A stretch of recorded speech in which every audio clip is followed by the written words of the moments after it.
Isang munting hiling, bagong buhay ang kayang abutin.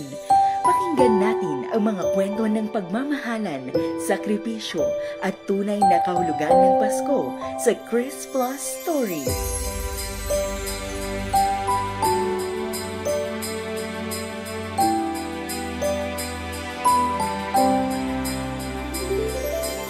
I am Rachel Evangelista Pilapil, Fundraising Assistant dito po sa House of Hope Foundation for Kids with Cancer. Nung sinabi po ni Sir Brian na kami yung napili bilang beneficiary po ni Bingo Plus Foundation, sobrang nakakataba po na puso at nakakatuwa dahil meron pa rin pong ibang mga organization na gusto pong tumulong sa amin.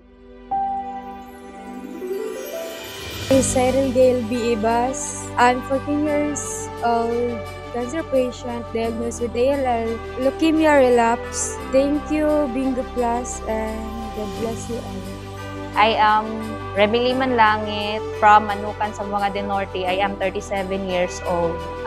My son is 7 years old. Arthur John Manlangit yung name. Ano po siya? Prior sa iyang leukemia, na po siya recent.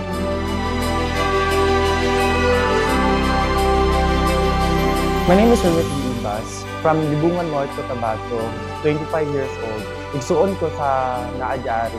February 11, nag-start ni Diari sa SPMC Davao City. Ana ang doktor, kailangan nato i-perform na pod ang BMA, o bone marrow aspiration. So ana si Doc Cuevas, may cancer nga yung kapatid mo. Kailangan siya i-admit as soon as possible.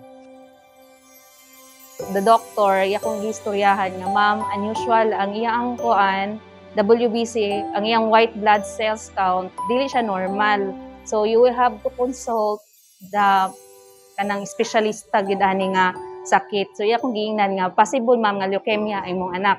We will undergo 6 pages sa iyang protocol.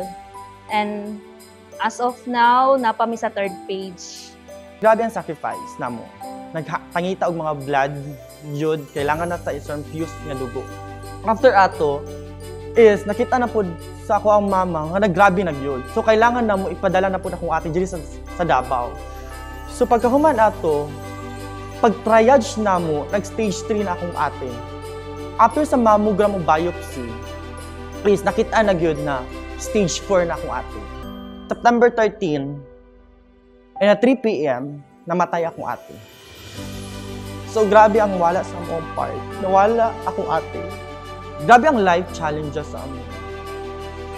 Dako kayong kaagi. Karon full-time nagabantay ko sa akong manghod.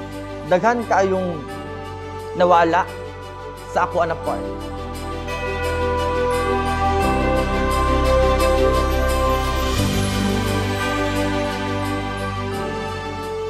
Bingo Plus Foundation, so thankful niya sa inyong tabang, sa inyong bags of goods, nakakontribute rin sa mong everyday needs, sa mga essential na kuhan din. Bisan pag sakit na ilaang ginaagyan niya kemo, ma-divert po lang una-una through na yung mga books na ilang basahon and toys ko niya siya dulaan. I am so thankful and grateful nga naa mo. Kaya nag-spend mo time sa amo. I know hectic in yung schedule. Dahan kayo yung schedule, pero naa mo yung time Bingo Plus. Nga tagaan mo yung opportunity na dili pwede magiging weak. Kailangan na magiging strong kaya naa mo Bingo Plus mo guide sa amo. Daghan kaayong salamat, magpadayon magsukol mi sa amo ang journey sa cancer. Ngayong Pasko, tandaan, kahit maliit na regalo, kayang magbigay ng pag-asa. Para sa iba pang inspiring stories, i-follow ang Bingo Plus Foundation sa social media.